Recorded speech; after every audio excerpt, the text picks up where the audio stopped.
नमस्ते मेरे प्यारे बच्चों, स्वागत है आपका संस्कृत की कक्षा में। एडुराइज इंडिया अमित पब्लिशिंग हाउस द्वारा प्रकाशित आपकी पाठ्य पुस्तक देववाणी कक्षा 2 के साथ हम शुरू करेंगे बच्चों पाठ संख्या 8 और पाठ 8 है अधिकरण कारकः। बच्चों, क्रिया के आधार को अधिकरण कारक कहते हैं। इसमें सप्तमी विभक्ति का प्रयोग होता है और इसका चिन्ह में या पर है, जहां पर क्रिया हो रही होती है। चलिए पढ़ते हैं। सरोवरे कमलानी विकसंती, यानी कि तालाब में कमल खिलते हैं। आश्रमे मुनयः ईश्वरम भजन्ति, आश्रम में मुनि ईश्वर का भजन करते हैं। खगाः गगने विचरन्ति, पक्षी आकाश में विचरण करते हैं। सिंहः वने वसति, शेर वन में रहता है। उद्याने एकः तडागः अस्ति, उपवन में एक तालाब है। घटे जलम अस्ति, घड़े में जल है। छात्राः कक्षायां तिष्ठन्ति, छात्र कक्षा में बैठे हैं। भ्रमराः पुष्पेषु गुज्जन्ति, भौरे फूलों पर गुनगुनाते हैं। मत्स्याः जले तरन्ति, मछलियां जल में तैरती हैं। तो आपने देखा बच्चों, यहाँ पर क्रिया का जो आधार है, जहाँ पर क्रिया हो रही है या जहाँ किसी चीज में क्रिया हो रही है, तो वो होता है अधिकरण कारक। अब हम आते हैं शब्दार्थ पे।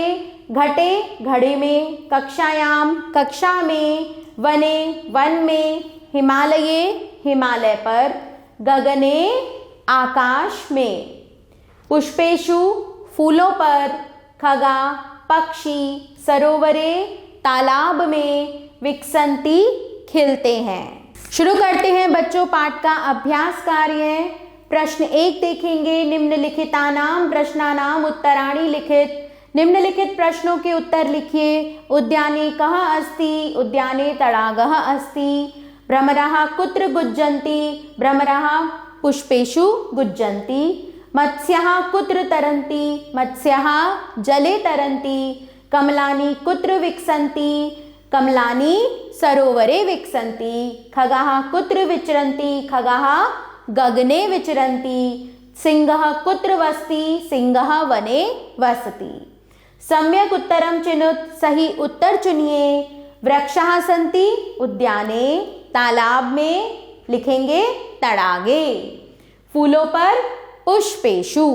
रिक्त स्थानानि पूरयत, रिक्त स्थानों की पूर्ति कीजिए। उद्याने एकः तडागः अस्ति। भ्रमराः पुष्पेषु गुज्जन्ति। सिंह वने वसति। खगाः गगने विचरन्ति। आश्रमे मुनयः ईश्वरं भजन्ति। सरोवरे कमलानि विकसन्ति। उद्याने एकः तडागः अस्ति। वाक्यानि रचयत, वाक्य बनाइए। बच्चों शब्द दिए हैं आपको उद्याने, वने, पुष्पेषु, भ्रमन्ति और जले। आप अपने पाठ का पाठन कीजिए और वहीं से आप ये सारे वाक्य स्वयं बनाइए। हिंद्यामनुवाद कुरुत, हिंदी में अनुवाद कीजिए बच्चों। चलिए मैं आपको यहाँ पर अनुवाद बताती हूँ, आप उसे खुद से लिखेंगे। खगाः गगने विचरन्ति, यानी कि पक्षी कहाँ पर, गगन में उड़ते हैं।